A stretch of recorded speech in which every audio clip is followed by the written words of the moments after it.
Namassarvebhyah. I'm Vignesh Mishra, and today we have all gathered here for the Subhāṣitam session.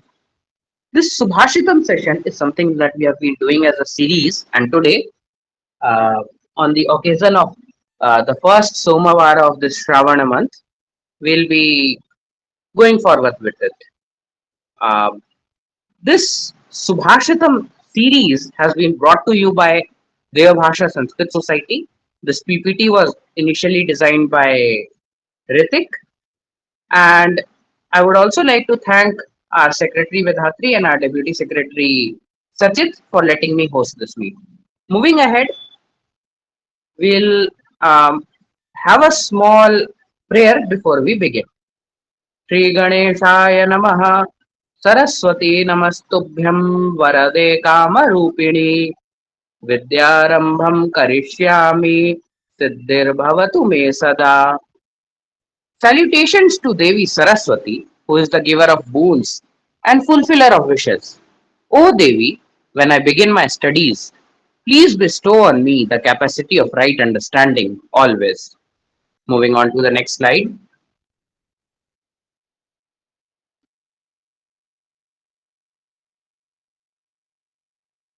Can we move to the next slide?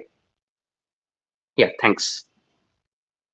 So, what exactly are these Subhashitas? So, Subhashita or Subhashitani are Sanskrit's answer to haiku, as Arubi puts it, basically a poetic literary format consisting of concise 2 to 4 verses that either impart a lesson, truth, fact, or a riddle. As the Apte Sanskrit Hindi Kosha puts it, Subhashitam is in the Napumsak Subhashitam, literally well said, Niti Vakya Sukti or Samupayukta Kathana. We'll move on to the next slide now. Subhashitam, singular, Subhashite, dual or Duivachanam, Subhashitani, plural or Bahuvachanam. So this is a small trivial grammatical fact. We'll move on to the next slide now. So the first Subhashita, you can say, more likely a shloka that we will today see is regarding the origin of this present grammatical tradition in Sanskrit. I'll read it out. येनाक्षरसमाम्नायम् अधिगम्य महेश्वरात् कृत्स्नं व्याकरणं प्रोक्तं तस्मै पाणिनये नमः.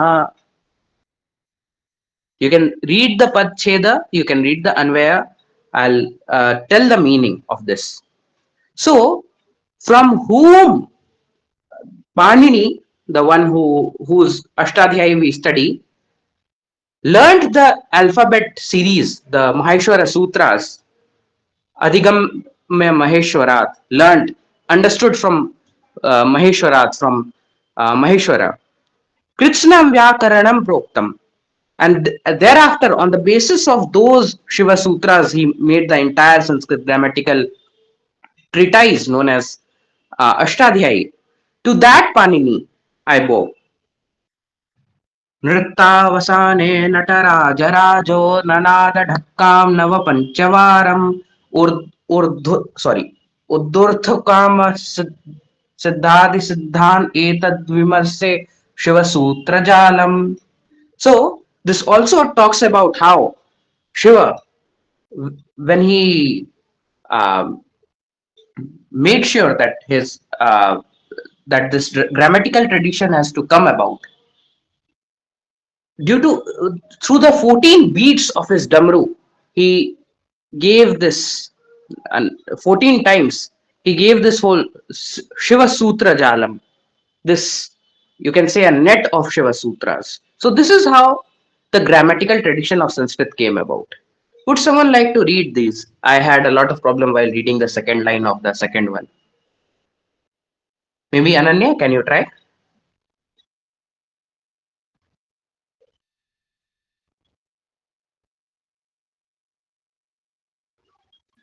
Yeah, I'll. Both the shlokas or the second one?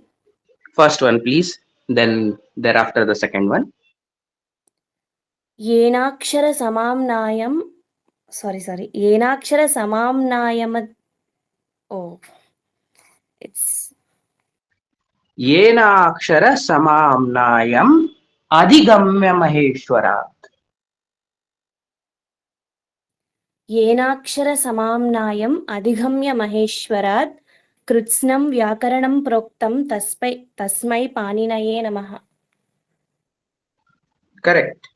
That was nice. So as we have it, we usually in this Subhāṣitam session we practice these shlokas, we recite them, we see their meaning, we see some grammatical aspects, but we don't go much deep in it. So guys, you can, if you want, you can come forward and recite, and if someone recites perfectly, please give them a positive reaction. Yes, Sri Charana. Okay. First one or second one? Any you want. Okay. नृत्तावसाने नटराजराजो ननादढक्कां नवपञ्चवारम् उद्धर्तुकामः सनकादिसिद्धान् एतद्विमर्शे शिवसूत्रजालम्. That was very beautiful. Would you also like to recite the first one? Yes. येनाक्षरसमाम्नायम् अधिगम्य महेश्वरात् कृत्स्नं व्याकरणं प्रोक्तं तस्मै पाणिनये नमः.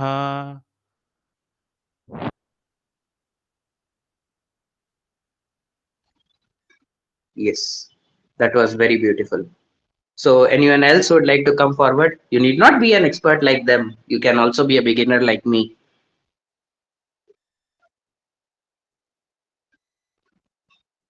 Okay, should I call out names? Um, Asmit, would you like to try?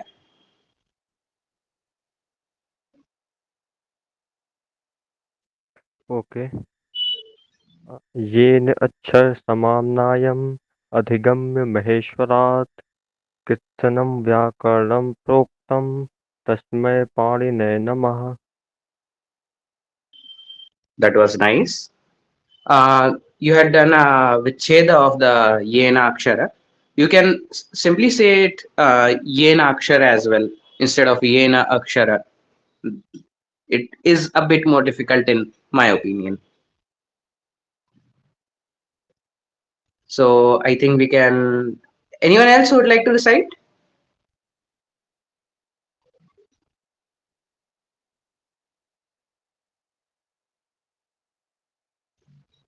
No one I see. Guys, don't be afraid. Okay, now we'll start with what I had promised. I had promised that we will recite the Lingashtakam in its entirety today, and that is what we will do now. So, who would like to come forward? Okay, many people. Uh, Let me go serially. Asmit, Brahma Murari सुरार्चितलिङ्गं निर्मलभाषितशोभितलिङ्गं जन्मजदुःखविनाशकलिङ्गं तत्प्रणमामि सदा शिवलिङ्गम्. very nice. Brahma Murari Surarchita Lingam, not Surarchit, Surarchita. Okay.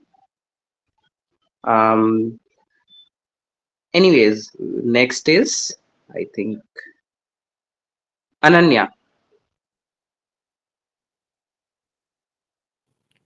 Yeah. ब्रह्ममुरारिसुरार्चितलिङ्गं निर्मलभासितशोभितलिङ्गं जन्मजदुःखविनाशकलिङ्गं तत्प्रणमामि सदा शिवलिङ्गम्.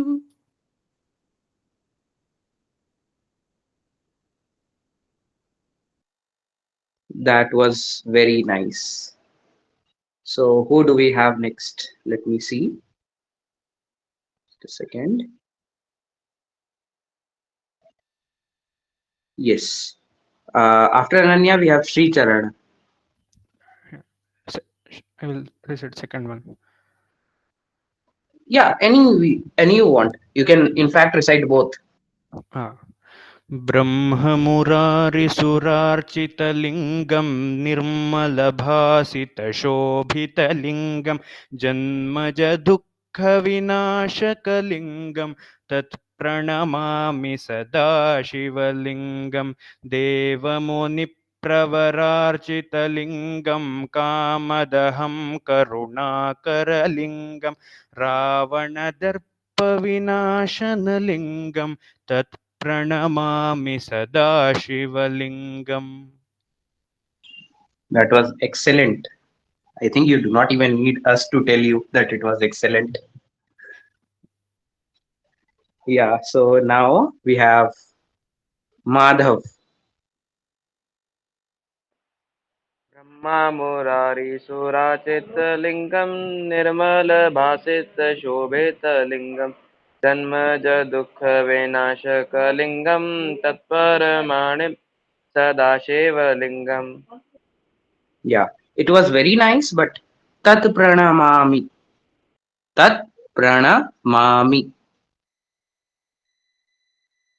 Also, guys, if I make some mistakes in grammar, please correct me, or not in grammar, in pronunciation. Anyways, so who do we have next? Ayushman, please go ahead. Okay.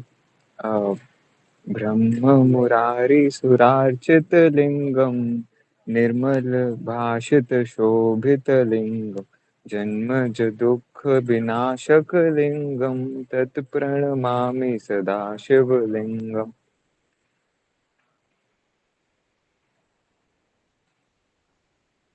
Yeah. Now I want to go next.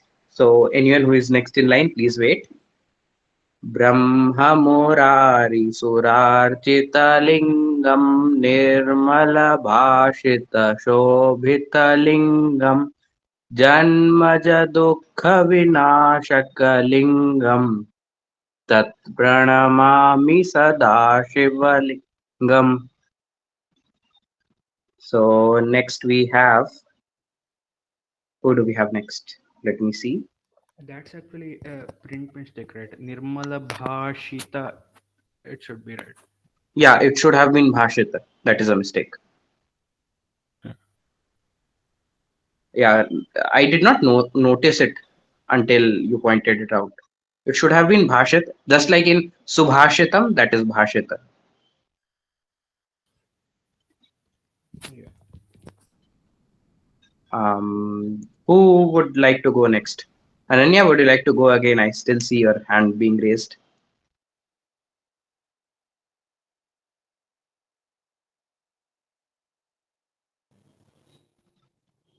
देवमुनिप्रवरार्चितलिङ्गं कामदहनकरुणाकरलिङ्गं रावणदर्पविनाशकलिङ्गं तत्प्रणमामि सदा शिवलिङ्गम्. That was very nice. Who would like to go next? You can, in fact, recite both of them at once if you want. This is to all. Yes, Shirisha.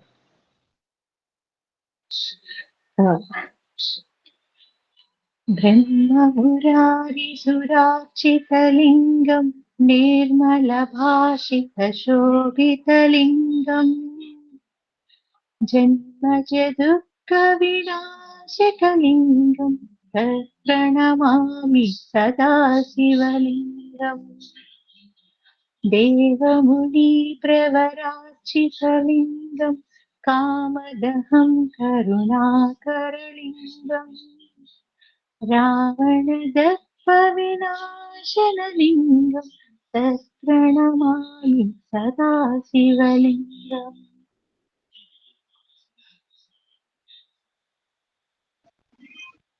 Okay, Vidhatri, would you like to recite?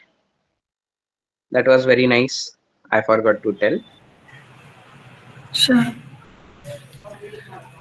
ब्रह्ममुरारिसुरार्चितलिङ्गं निर्मलभाषितशोभितलिङ्गं जन्मजदुःखविनाशकलिङ्गं तत्प्रणमामि सदा शिवलिङ्गम् देवमुनिप्रवरार्चितलिङ्गं कामदहं करुणाकरलिङ्गं रावणदर्पविनाशनलिङ्गं तत्प्रणमामि सदा शिवलिङ्गम्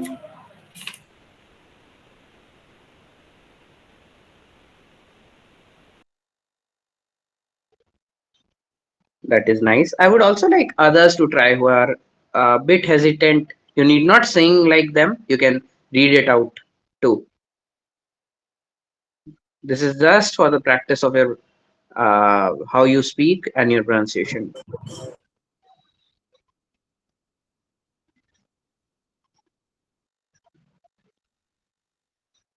Okay. Then we would, if no one else is okay, Madhav, please go ahead.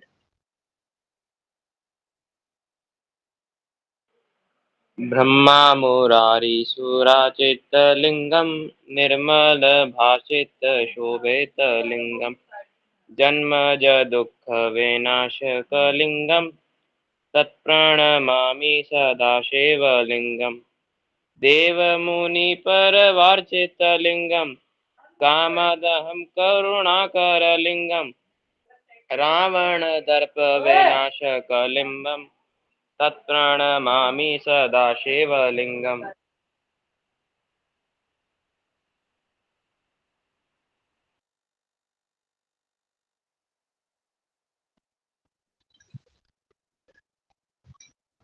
This is very nice. Anyone else who would like to recite? Yes, Ayushman. Okay. Is my voice too low? No, it's fine. We can hear you. Okay. Deva Muni Prabhvachit Lingam Kamadaham Karunakar Lingam Ravana Darpa Vinashan Lingam Tatu Pranamami Sadashiva Lingam. Okay.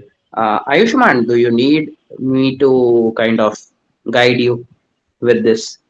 Yeah, Like, yeah, yeah. yeah, This one's a bit difficult. yeah, it's okay.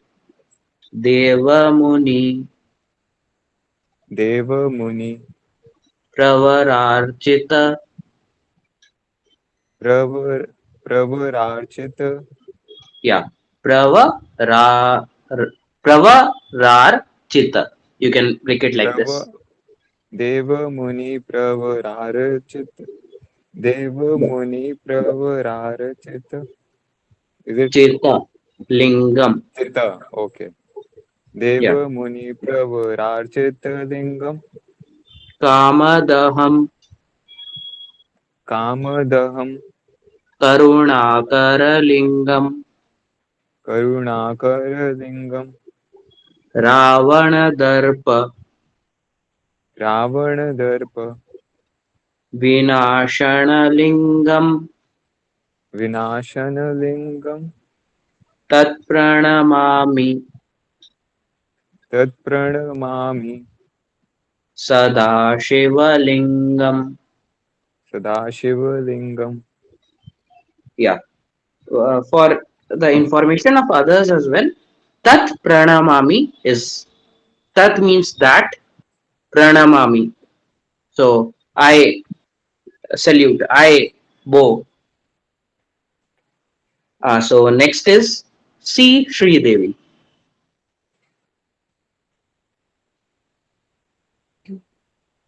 ब्रह्ममुरारिसुरार्चितलिङ्गं निर्मलभासितशोभितलिङ्गं जन्मजदुःखविनाशकलिङ्गं तत्प्रणमामि सदाशिवलिङ्गं देवमुनिप्रवरार्चितलिङ्गं कामदहं करुणाकरलिङ्गं रावणदर्पविनाशनलिङ्गं तत्प्रणयामि सदाशिवलिङ्गम्. That was good. Tat pranamami, or Tat maybe I did. pranamami. Yes, rest was good. Thank you. Others, anyone would like to recite?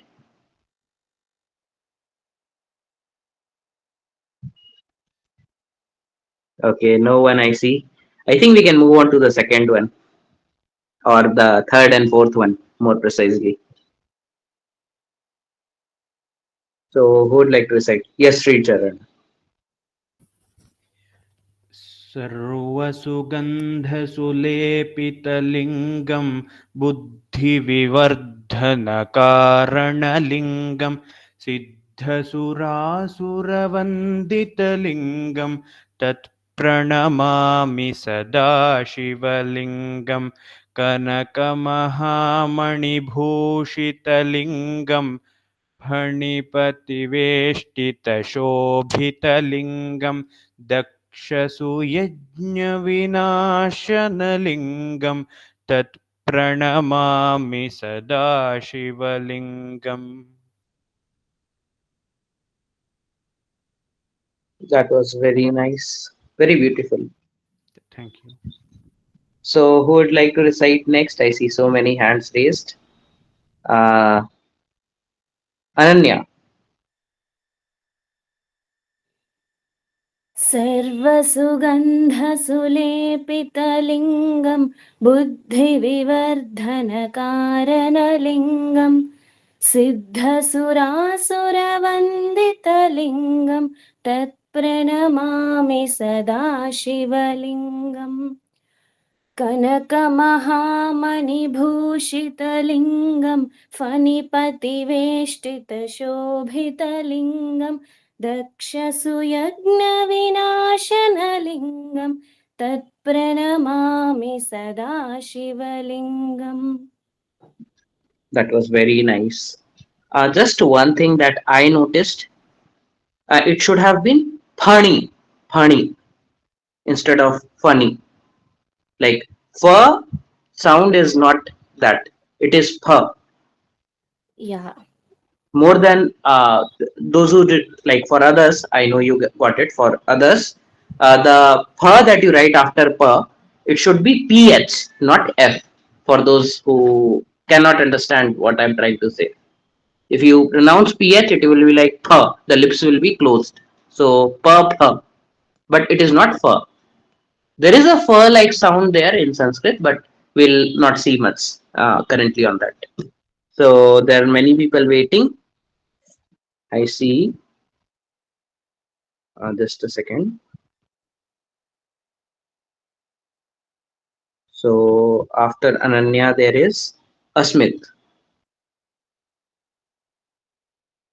सर्वसुगन्धसुलेपितलिङ्गं बुद्धिविवर्धनकारणलिङ्गं सिद्धसुरासुरवन्दितलिङ्गं तत्प्रणमामि सदा शिवलिङ्गं कनकमहामणिभूषितलिङ्गं फणिपतिवेष्टितशोभितलिङ्गं दक्षसुयज्ञविनाशनलिङ्गं तत्प्रणमामि सदा शिवलिङ्गम्. That was very nice. That was straight and flat. Yeah, Madhav, I think you can go next.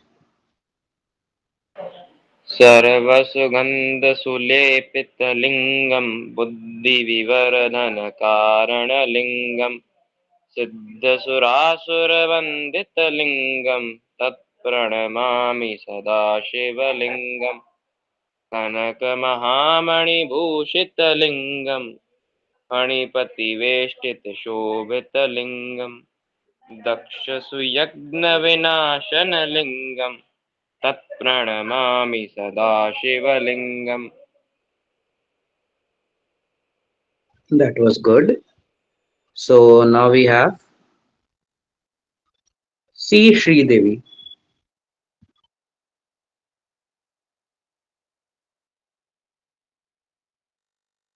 सर्वसुगन्धसुलेपितलिङ्गं बुद्धिविवर्धनकारणलिङ्गं सिद्धसुरासुरवन्दितलिङ्गं तत्प्रणमामि सदा शिवलिङ्गं कनकमहामणिभूषितलिङ्गं मणिपतिदेष्टितशोभितलिङ्गं दक्षसुयज्ञविनाशनलिङ्गं तत्प्रणमामि सदा शिवलिङ्गम्. Next we have Ayushman. सर्वसुगन्ध सर्वसुगन्धसुलेपितलिङ्गं बुद्धिविवर्धनकारणलिङ्गं सिद्धसुरासुरवन्दितलिङ्गं Tat pranamami. तत्प्रणमामि सदा शिवलिङ्गं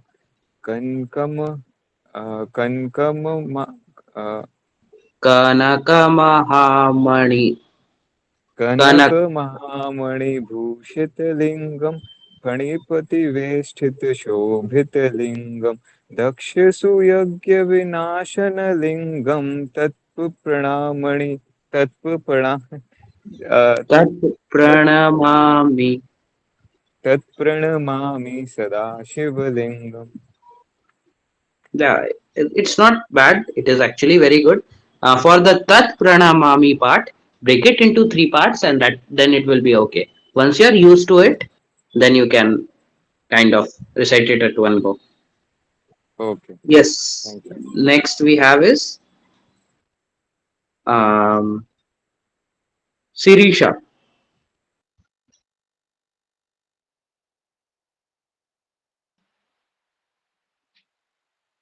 सर्वसुगन्धसुलेपितलिङ्गं बुद्धिविवर्धनकारणलिङ्गं सिद्धसुरासुरवन्दितलिङ्गं तत्प्रणमामि सदा शिवलिङ्गम् कनकमहामणिभूषितलिङ्गं फणिपतिवेष्टितशोभितलिङ्गम् दक्षसुयज्ञविनाशनलिङ्गं तत्प्रणमामि सदा शिवलिङ्गम्. Next we have Ganesh. This was very nice, by the way.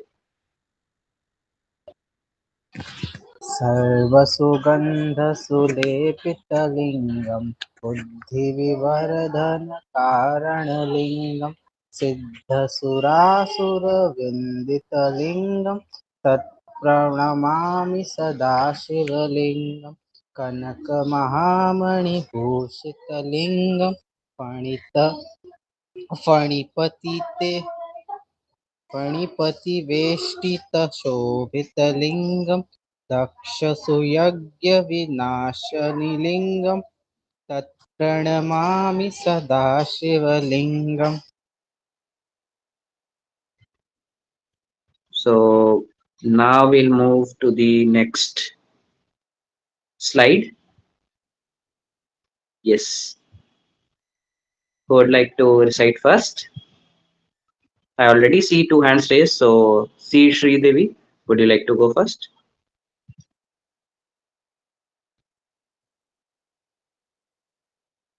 कुण्डकुमाचन्दनलेपितलिङ्गं पङ्कजहारशुशोभितलिङ्गं सज्जितपापविनाशनलिङ्गं तत्प्रणमामि सदा शिवलिङ्गम् देवगणार्चितसेवितलिङ्गं भावैर्भक्तिभिरेव च लिङ्गं दिनकरकोटिप्रभाकरलिङ्गं तत्प्रणमामि सदा शिवलिङ्गम्.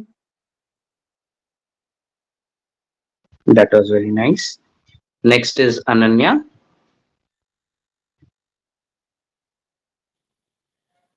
कुङ्कुमचन्दनलेपितलिङ्गं पङ्कजहार सुशोभितलिङ्गं सञ्चितपापविनाशनलिङ्गं तत्प्रणमामि सदा शिवलिङ्गम् देवगणार्चितसेवितलिङ्गं भावैर्भक्तिभिरेव भक्तिभिरेव च लिङ्गं दिनकरकोटिप्रभाकरलिङ्गं तत्प्रणमामि सदा शिवलिङ्गम्. Yes. So while we have many hands raised, I would like to call upon Arubi to first recite once.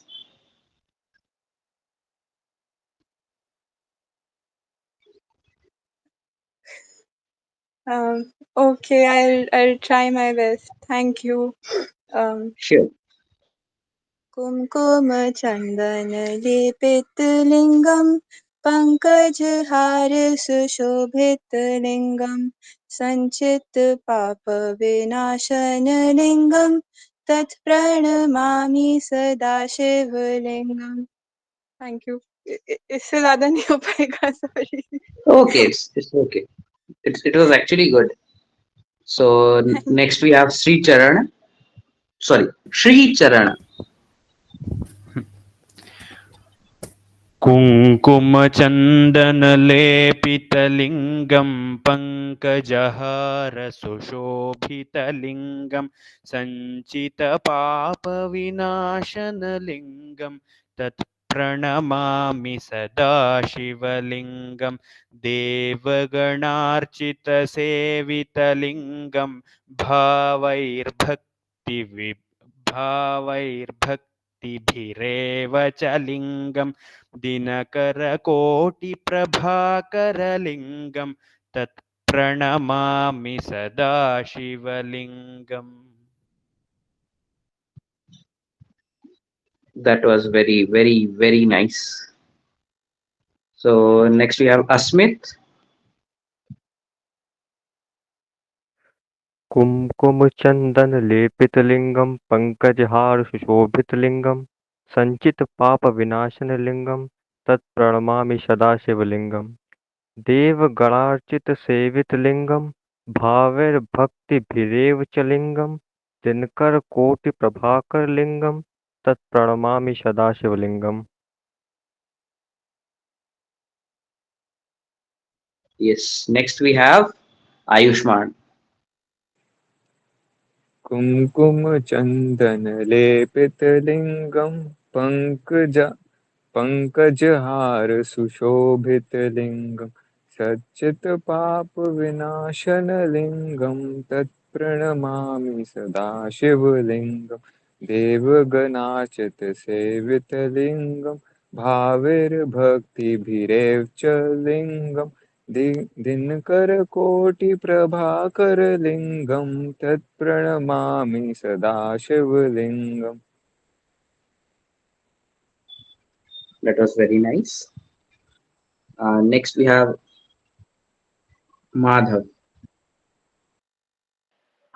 कुङ्कुमचन्दनलेपितलिङ्गं पङ्कजहारसुशोभितलिङ्गं सञ्चितपापविनाशनलिङ्गं तत्प्रणमामि सदा शिवलिङ्गं देवगणार्चितसेवितलिङ्गं भावैर्भक्तिभिरेव च लिङ्गं दिनकरकोटिप्रभाकरलिङ्गं तत्प्रणमामि सदा शिवलिङ्गम्. This is actually good. So if we do not have any more people who would like to recite, then we'll move on to the next slide. Yeah, we can move on to the next slide then.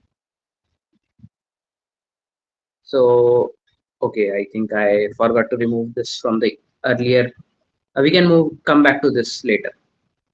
This is from the earlier Subhāṣitam session. Yeah. So here is the 7th and 8th of the Ashtakam. Who would like to recite? Yeah, Sri Charan. Everyone wants you to recite. अष्टदलोपरिवेष्टितलिङ्गं सर्वसमुद्भवकारणलिङ्गम् अष्टदरिद्रविनाशनलिङ्गं तत्प्रणमामि सदा शिवलिङ्गं सुरगुरुसुरवरपूजितलिङ्गं सुरवनपुष्प पुष्पसदार्चितलिङ्गं परात् परं परमात्मकलिङ्गं तत् प्रणमामि सदा शिवलिङ्गम्. That was good. So we have so many raised hands. Sirisha, please go ahead.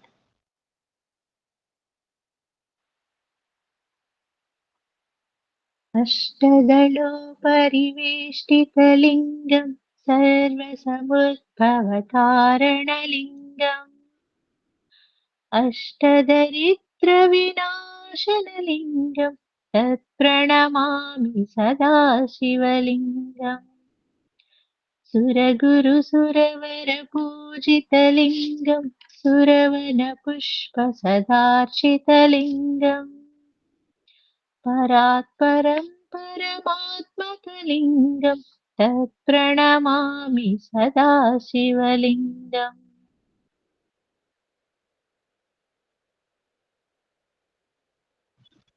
That is actually good. Very nice. Next we have, let me see, Madhav. अष्टदलोपरिवेष्टितलिङ्गं सर्वसमुद्धवकारणलिङ्गम् अष्टदरिद्रविनाशनलिङ्गं तत्प्रणमामि सदा शिवलिङ्गम् सुरगुरुसुरवरपूजितलिङ्गं सुरवनपुष्पसदार्चितलिङ्गं परात् परं परमात्मिकलिङ्गं तत्प्रणमामि सदा शिवलिङ्गम्.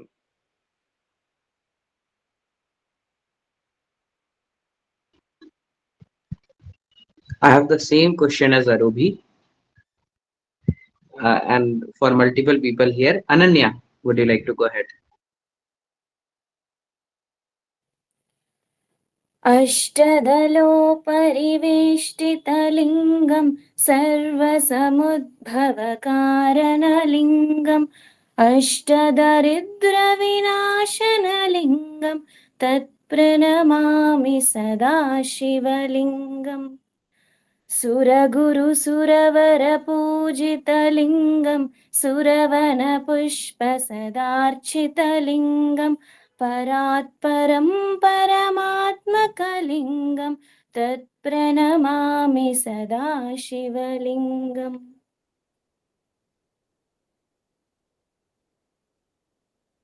That was very good. Asmit, now your turn.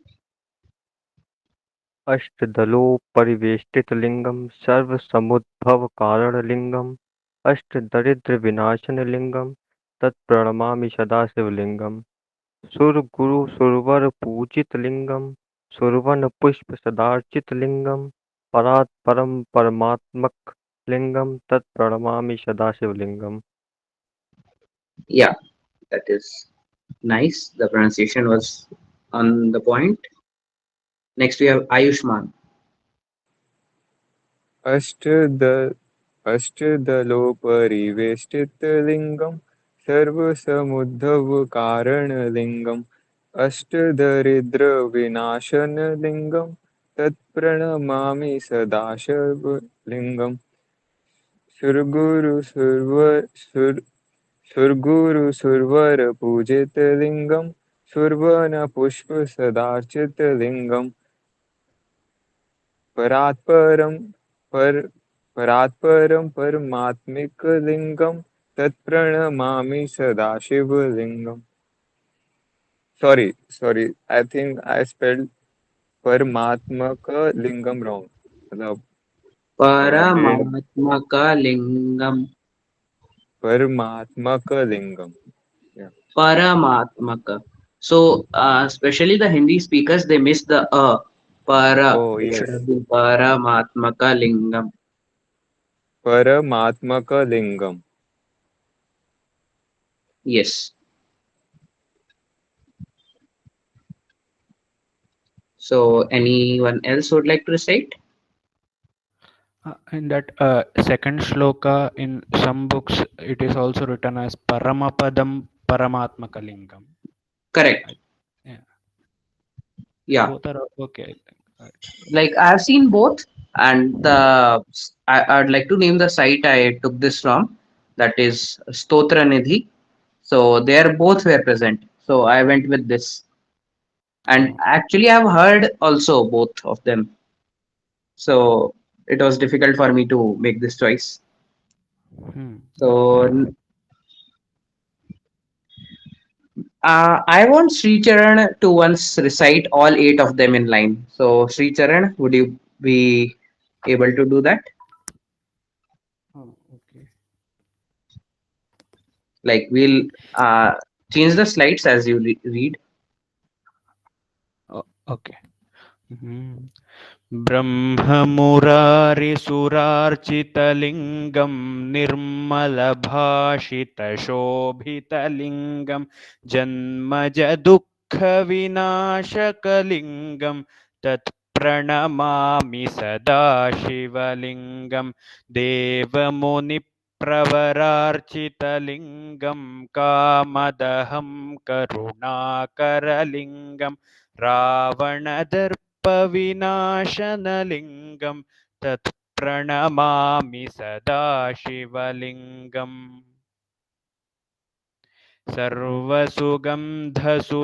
सर्वसुगन्धसुलेपितलिङ्गं बुद्धिविवर्धनकारणलिङ्गं सिद्धसुरासुरवन्दितलिङ्गं तत्प्रणमामि सदा शिवलिङ्गं कनकमहामणिभूषितलिङ्गं फणिपतिवेष्टितशोभितलिङ्गं दक्षसुयज्ञविनाशनलिङ्गं तत्प्रणमामि सदा शिवलिङ्गम्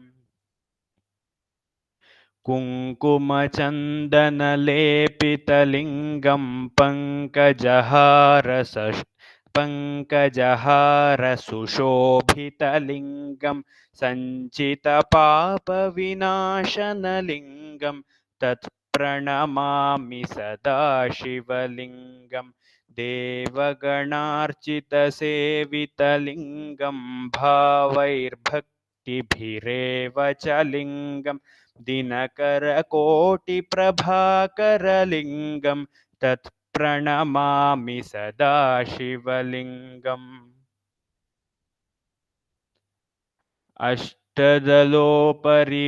अष्टदलोपरिवेष्टितलिङ्गं सर्वसमुद्भवकारणलिङ्गम् अष्टदरिद्रविनाशनलिङ्गं तत्प्रणमामि सदा शिवलिङ्गं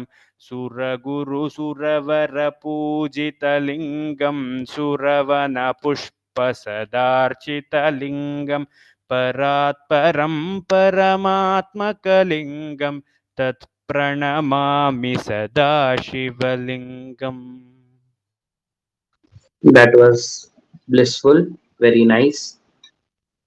Um, I would also like to go back to the previous slide, which had been added by mistake, but we'll recite it.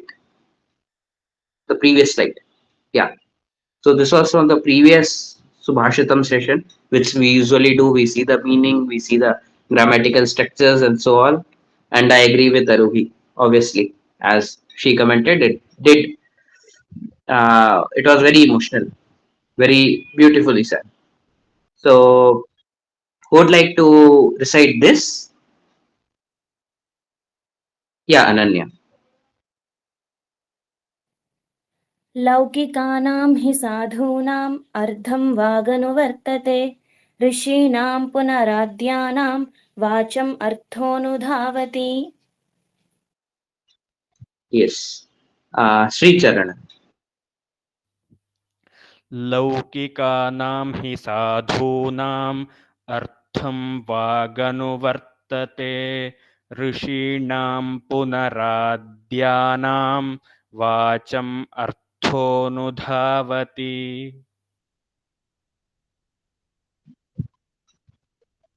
Very nice. Both of you. Now, I'd like to focus on the meaning. So, I would like to request our secretary Vidhatri to read out the meaning. Okay. Ordinary poets and experts describe the nature of objects they perceive, whereas the speech of rishis itself manifests the objects perceived by everyone else throughout the universe. That is, the universe manifests from the eternal words of the rishis in the Vedas, and specific events within time manifests when willed and spoken by the rishis, as in the instances of them granting boons. Yeah. I would like to emphasize on the meaning. I think this is said by Sri Rama in a certain work, but I'm not exactly sure. It says that Laukika Nam, of the ordinary, of the Laukika, of that belonging to the Loka, he Sadhu Nam. So the ordinary poets, ordinary experts describe the meaning. Artham Vaganuvartate. As is the meaning, so they try to describe. But Rishinam Punaradhyanam. So the rishis who were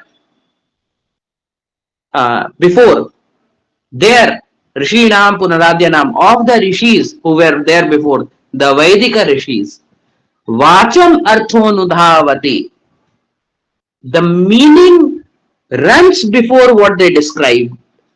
The meaning ran before what they described, although it is dhavati, that is runs before their description. So they had such power.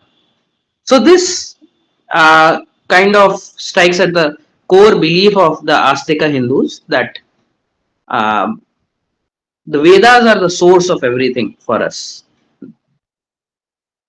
and so on.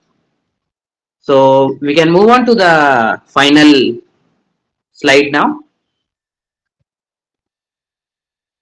Shubha Naktam Tubhyam. Good night to you. So we can stop the recording